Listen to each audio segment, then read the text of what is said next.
y gracias a todos y a todas por acompañarnos esta tarde de viernes, ¿no? Viernes de otoño, así con medio lluvia, medio no lluvia, ¿no? Bueno, pues yo estoy hoy muy contento de estar aquí porque la verdad es que presentamos un libro que a mí me gusta mucho, ¿no? Hambre y sed de paraíso, ¿no? De José Ramón del Canto.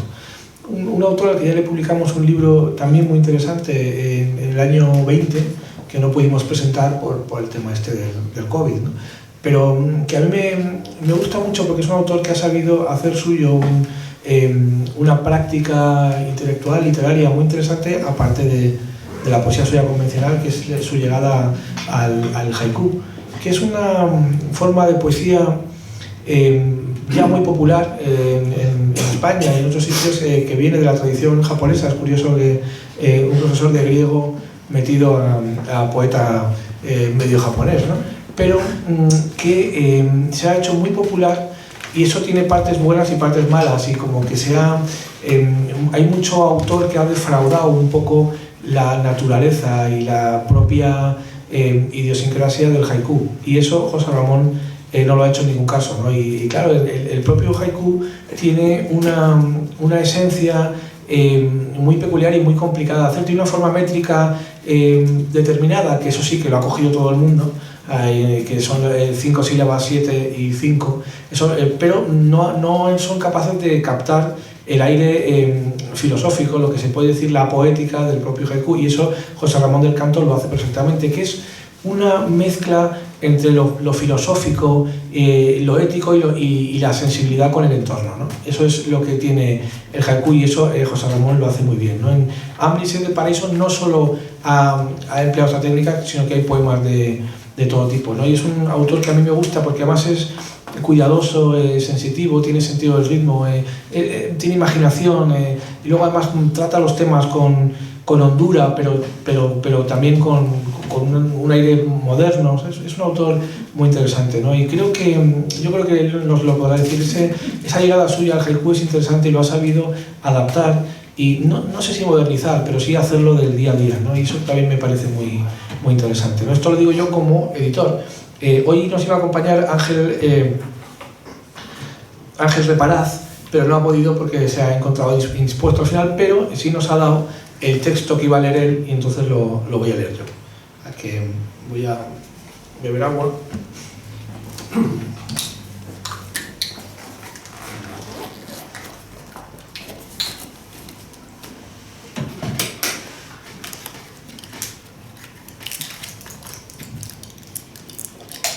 Bueno, pues Ángel Reparaz ha titulado el texto La obstinada perfección en el silencio.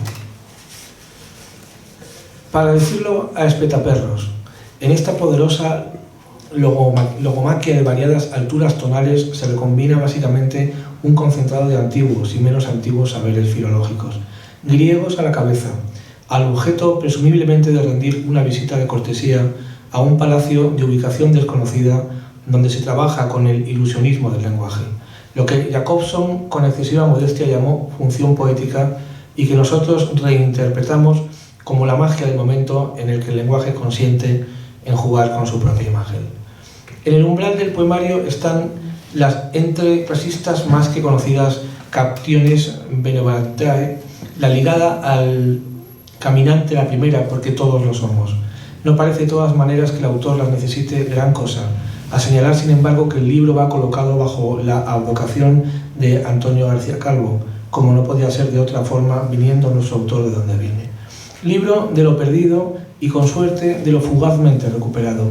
Et sutil colección es no menos un libro de efervescencia vegetal, con presencia gozosa de bugambillas, pongamos, o de los sauces de innegable valor simbólico, aunque los asfódelos están más culturalmente sobredeterminados por algún otro lado para que nada falte. Nos encontramos el auxiliador papaver somnificum. Merecería la pena seguramente que cada cual hiciera un inventario de las sombras de amores ya idos, versión reducida, entiendo, de ciertas vidas que vivimos en los tiempos irreales en los cuales no había días. Porque hay que recordar que somos ciudadanos expulsados de un paraíso que, sin embargo, parece reclamarnos en algún momento de gracia. Nuestro trabajo es también escena para algo sorprendentes Refundaciones culturales, Gretel y Hansel, Louis Gluck. Intertextualidad se llamaba La bicha no hace tanto. Alguna vez nos topamos casi con lo cómico, como cuando se reclama el regreso a lo cotidiano actual, sus maridos ante unas cervezas. De lo más rico en carga simbólica son ya las muchachas que toman el metro de Atenas, evocando a los cores que hace unos 26 siglos les predecieron. Y reordenación también en la métrica, con cambios en el patrón estrófico que un erudito acaso podrá fijar casualmente con los correspondientes topics. De algún modo uno presiente que, así las cosas, Narciso, nuestra favorita sombra cultural, no puede estar lejos. Tampoco las huellas de Miguel de Unamuno, otro helenista de nota y emblema de nuestro autor, que le ha dedicado trabajos de importancia.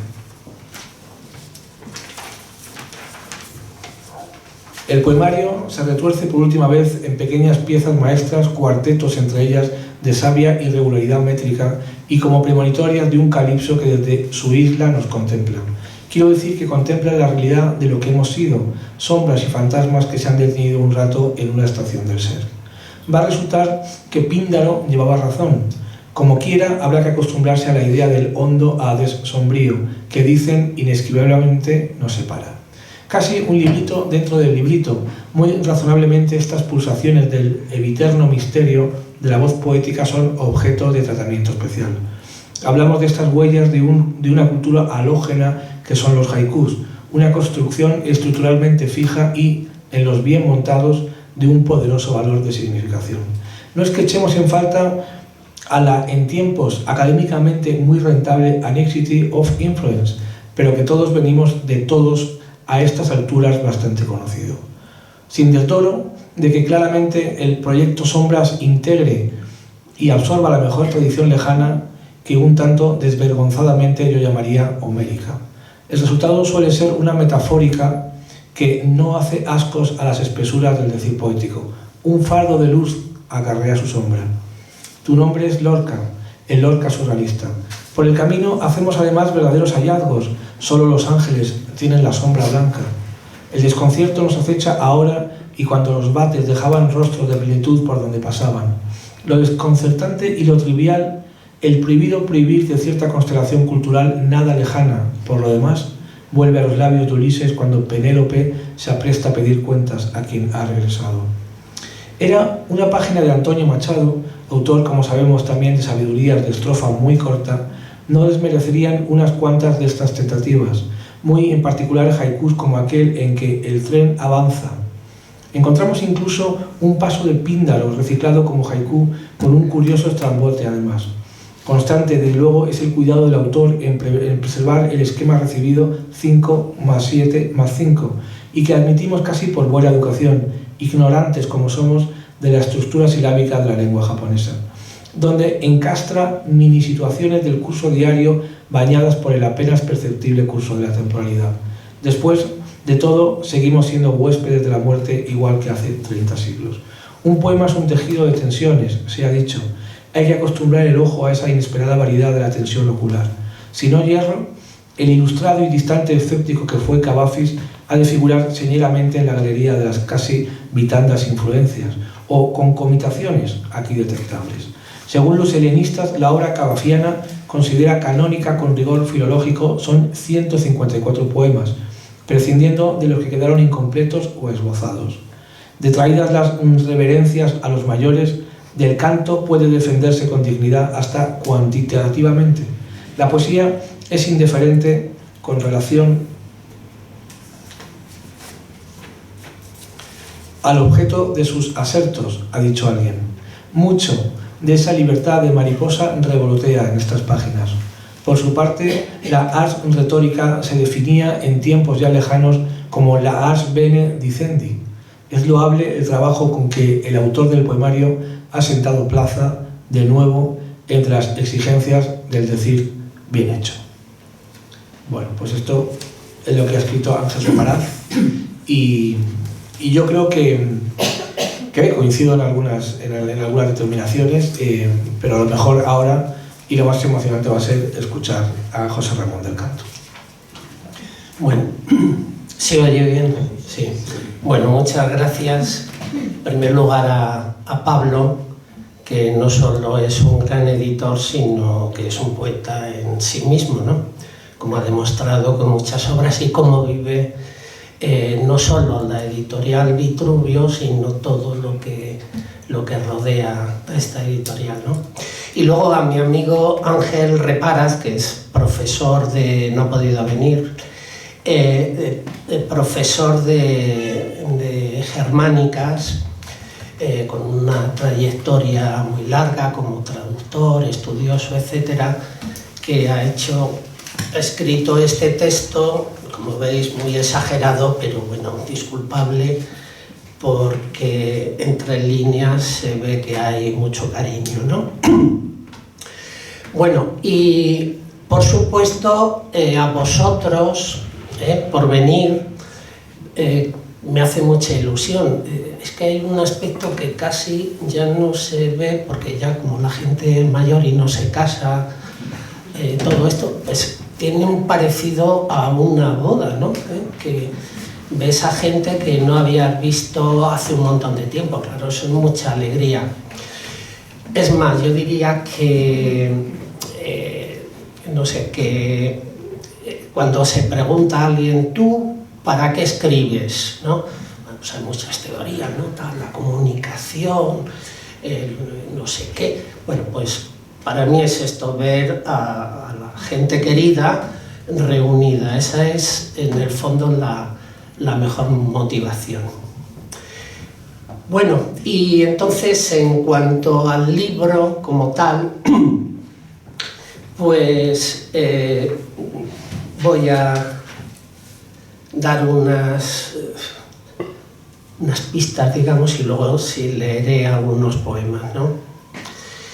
Bien, bueno, titular Ambreixe de Paraíso, esto tiene un tono platónico, ¿verdad?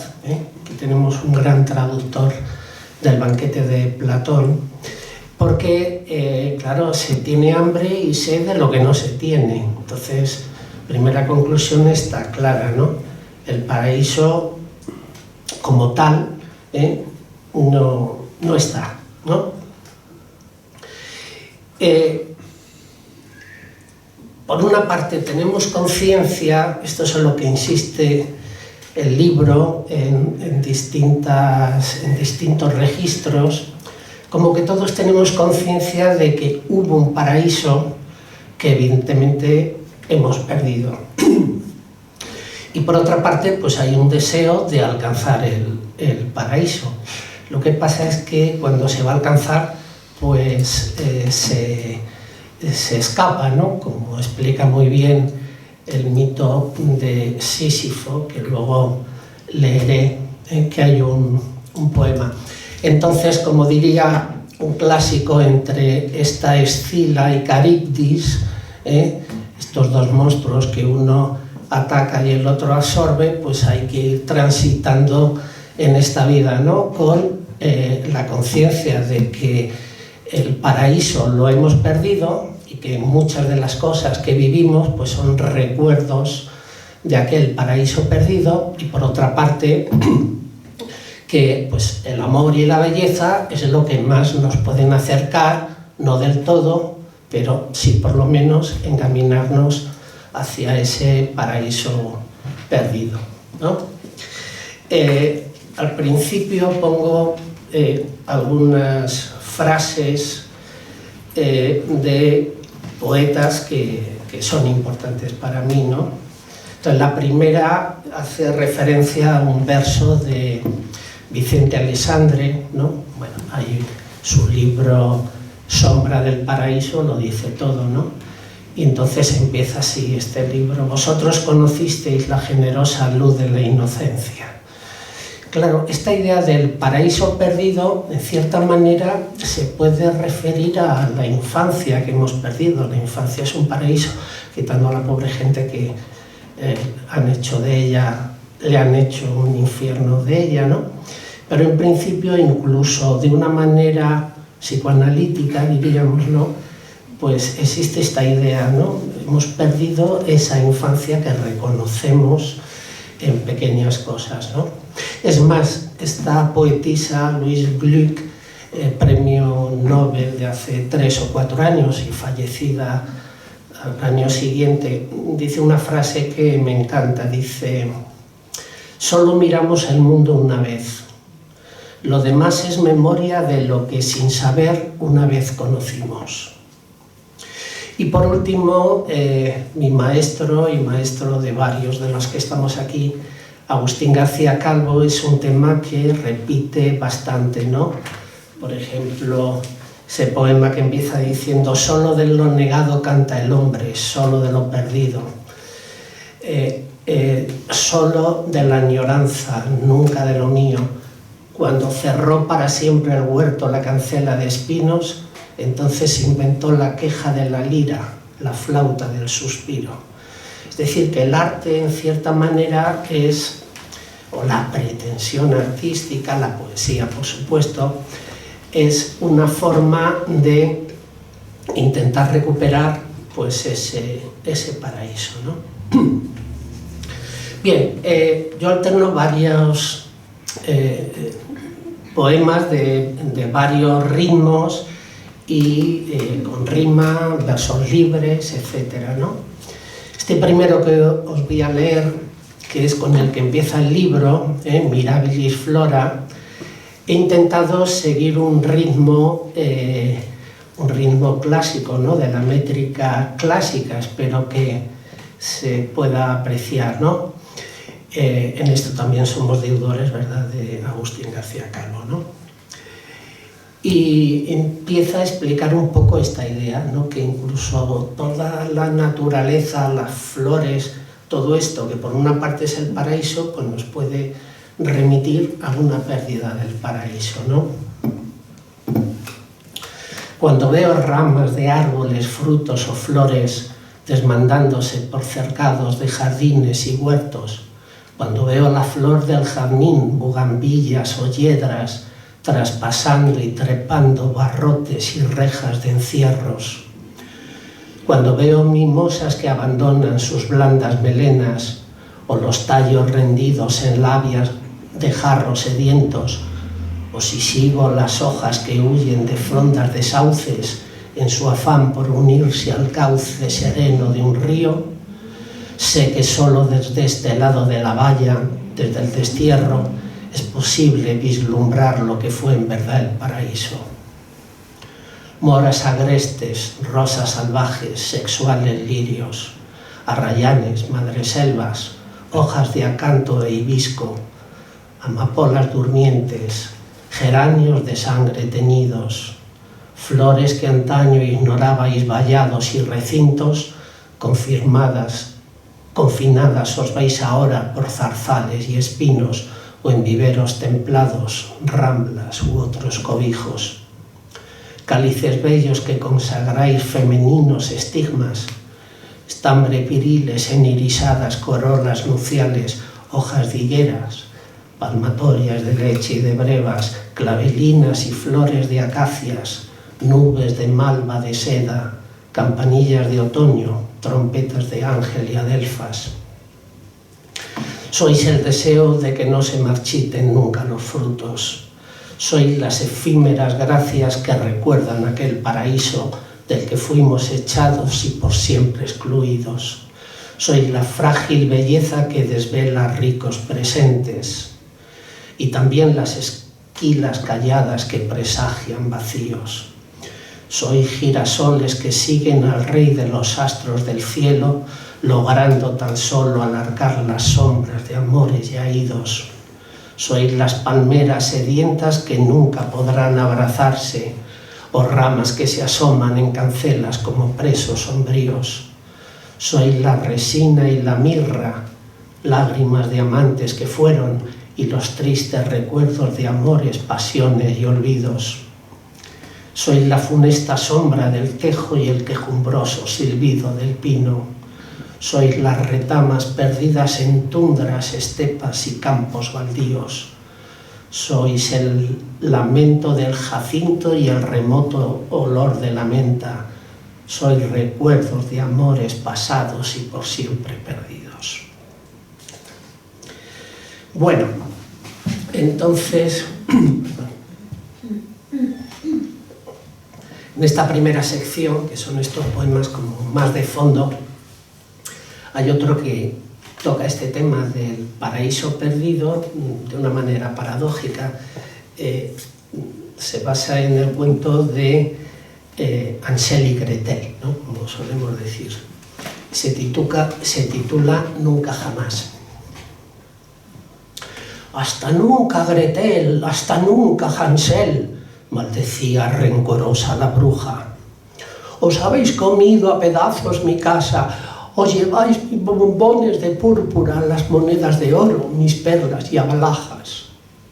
Pero ya nunca se apagará vuestra sed. Cuantas migas de pan hayáis de seguir, las habrán devorado antes las aves, que tan solo os dictarán el silencio. Vueltas y vueltas daréis a contornos de luces, pero nunca alcanzaréis el centro del bosque. Vuestro hogar será la lumbre de hogueras en lindes que no llevan a puerta ninguna. Ya nunca lo encontraréis. Camináis tan solo detrás de la luz de una casa que sabéis que no existe». Bueno, el siguiente verso, el siguiente poema es un soneto. Tenemos un amigo, Juan Gómez Tirado, que es un maestro en los sonetos y las décimas, pero bueno, yo también hago mis pinitos, ¿no? Y es el mito, está basado en el mito de Sísifo. Bueno, Sísifo era un hombre, un mortal, que pudo acceder a la ambrosía y el néctar, que era la comida y la bebida de los dioses, y que por lo tanto procuraban la inmortalidad. Y entonces a él no se le ocurrió otra cosa que compartirlo con los hombres, y los dioses, que en esto son muy celosos, como se ve también, por ejemplo, en el mito de Prometeo, pues le castigaron a estar atado junto a un lago, y cada vez que atado, ¿no? Cada vez que intentaba beber, el agua bajaba, ¿no? Y también una fruta que pendía de unos árboles, y cada vez que intentaba comer la fruta se iba arriba, Esto que es como una pesadilla, ¿no? de sueños. Bueno, hay otros de este estilo, ¿no? De las Danaides, que tenían que llenar un cántaro, un pozo de otro, con agua de otro pozo, pero con cántaros agujereados, de tal manera que cuando estaban llegando se acababa. O por supuesto el mito de Sísifo, ¿no? Que tenía que subir la piedra a la cima de la montaña, y cuando ya estaba llegando la piedra caía, ¿no? Bien, entonces primero pongo unas... el poema se titula Anáforas del paraíso, y primero pongo unos versos de Píndaro, de la Olímpica Primera. Dice: robados a los dioses, Tántalo entregó a los comensales de su tiempo el néctar y la ambrosía, que lo habían convertido en inmortal. Bueno, yo lo he dicho. Entonces dice así: cuando fue del paraíso expulsado, Tántalo ansió el agua y la fruta, pero solo pudo atisbar las brumas y las bayas de árboles muy amargos. Su vida se volvió entonces un páramo, ceñido por la más pura hermosura, inaccesible al mar y al cielo púrpuras, privados del alcance de sus manos. Aún sin ser Tántalo uno de los dioses, pudo saborear el paraíso, labrando así su destino insaciable. Por sentirse un dios siendo solo un hombre, por dar divino néctar a los efímeros, sus placeres se tornaron sed y hambre. Bueno, y ahora quería leer otro más, no sé cómo decir, no tan erudito, puede decir alguien, ¿no? Por las referencias clásicas, más cotidiano, ¿no? Y tiene que ver, pues eso, con pequeñas imágenes o escenas de paraísos que hemos perdido, pero a veces las recordamos, ¿no? Por ejemplo, en las postales que nos mandaban, ¿no? de la playa de Mallorca, del Pilar de Zaragoza, de lo que fuera, aquello que se escribía, se titula Vida sin nombre. Hay recuerdos amorosos en voces sencillas y cotidianas, pronunciadas en un pasado, sin pretensiones, así, como si nada. Voces que nos devuelven aquello que pasaba sin que lo llamáramos ni amor, ni vida, ni nada. Podemos oír esas voces de hermosa caligrafía en postales anticuadas. Me acuerdo de ti como no te lo puedes figurar. No sé si se entiende mi letra, pero es que el tren se mueve mucho. Los niños da gusto verlos en el agua, pues si vierais cómo se meten solos, aunque hay que estar con 1000 ojos, porque les gusta meterse hasta donde les cubre y no tienen ningún miedo.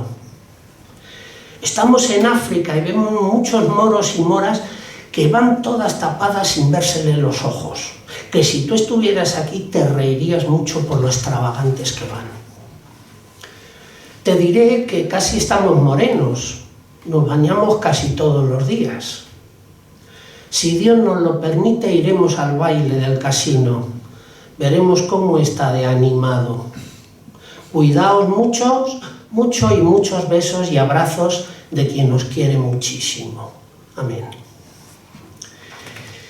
Y ya pues vamos a pasar a un poco esto de los haikus.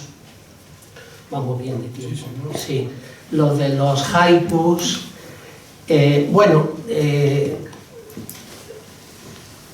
Como ha dicho muy bien Pablo, pues el haiku es más que otra cosa una invitación, o sea, no hay que ponerse, como decía, Ángel Reparaz, no conocemos tampoco la métrica china o japonesa exactamente, ¿no? Entonces yo intento a veces hacer por lo menos una rima, ¿no? Lo cual le da una idea un poco circular, digamos, ¿no? Se supone que el haiku auténtico se fija en momentos de la naturaleza, las estaciones, etc., pero yo lo hago en un sentido más amplio. Y hay una subsección que llamo Proyecto Sombra o Proyecto Sombras, que era una prueba. Resulta que me daba por ver fotos antiguas, ¿no? Por ejemplo, de Bresson, de Cartier-Bresson, otros autores, y es fascinante el mundo de las sombras, ¿no? Entonces, mirando esas imágenes, escribí algunos haikus, pero yo pensaba que, claro, si no se veía la imagen, pues no se entendería. Es decir, el tópico de una imagen vale más que 1000 palabras. Pero en contra de eso, mi descubrimiento ha sido que una palabra puede sugerir 1000 imágenes, o así lo creo yo, ¿no? Entonces, vamos a ver, vamos con algunos. Con faldas blancas, rodeando al almendro, sus hijas danzan.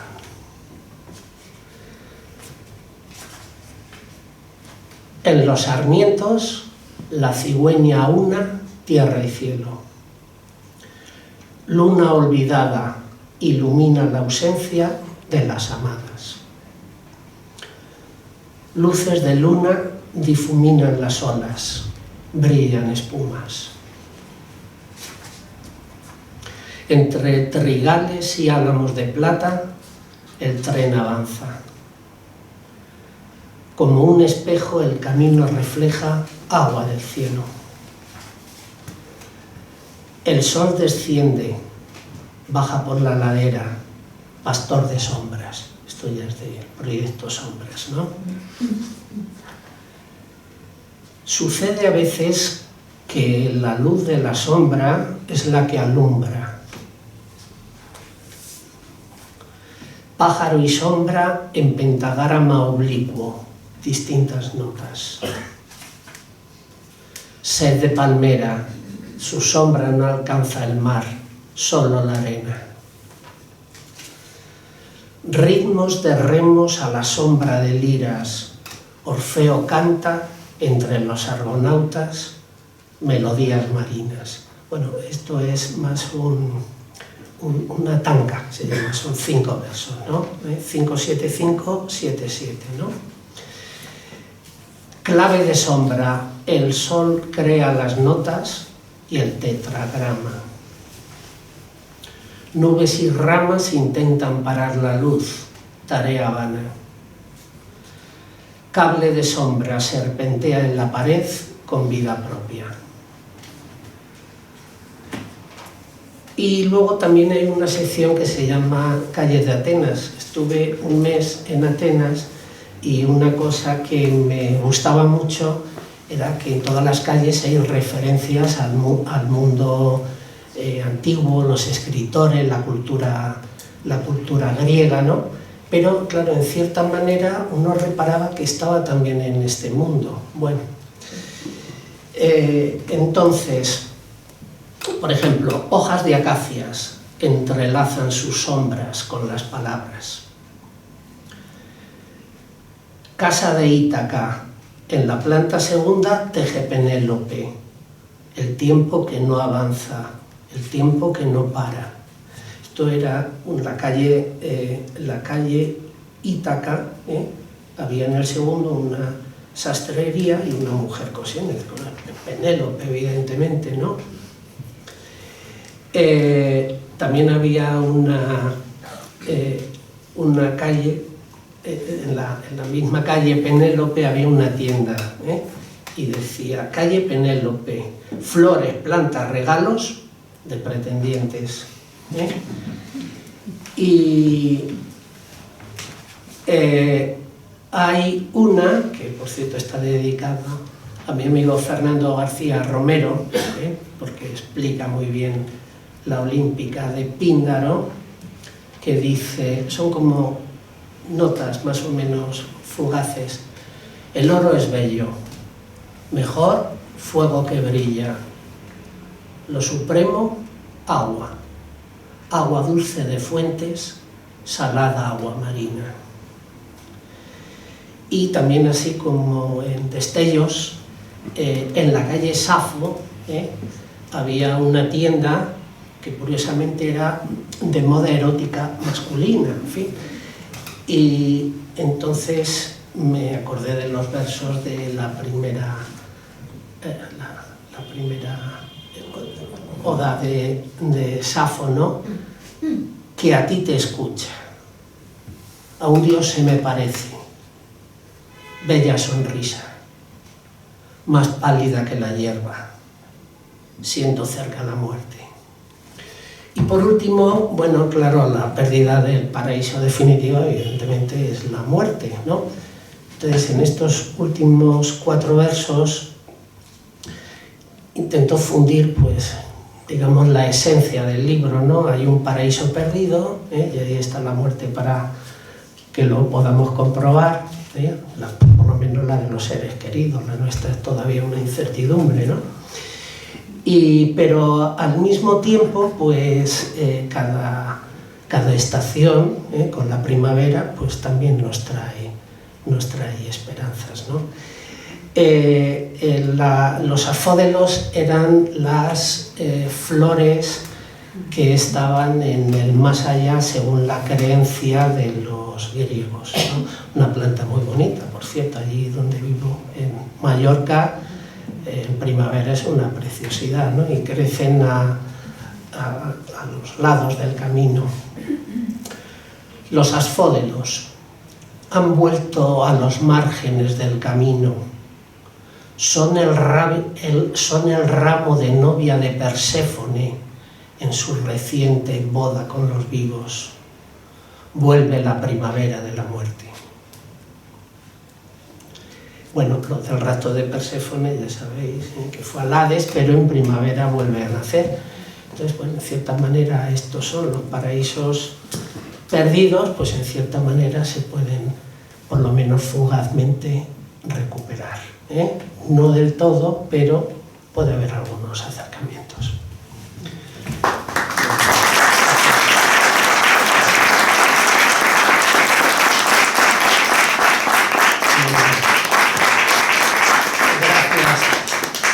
Bueno, pues nada, muchas gracias a todos por estar aquí, por acompañarnos. Yo creo que ha hecho una muy bonita lectura de un libro estupendo. A mí es un autor que me gusta mucho y le agradezco que venga desde Mallorca y sabe que aquí además no solo está en su ciudad, sino que tiene en la editorial su casa, ¿no? Así que nada más, muchas gracias. Ahora él podrá dedicaros el libro a quien lo queráis y bueno, seguiremos un rato disfrutando de la poesía. Muchas gracias.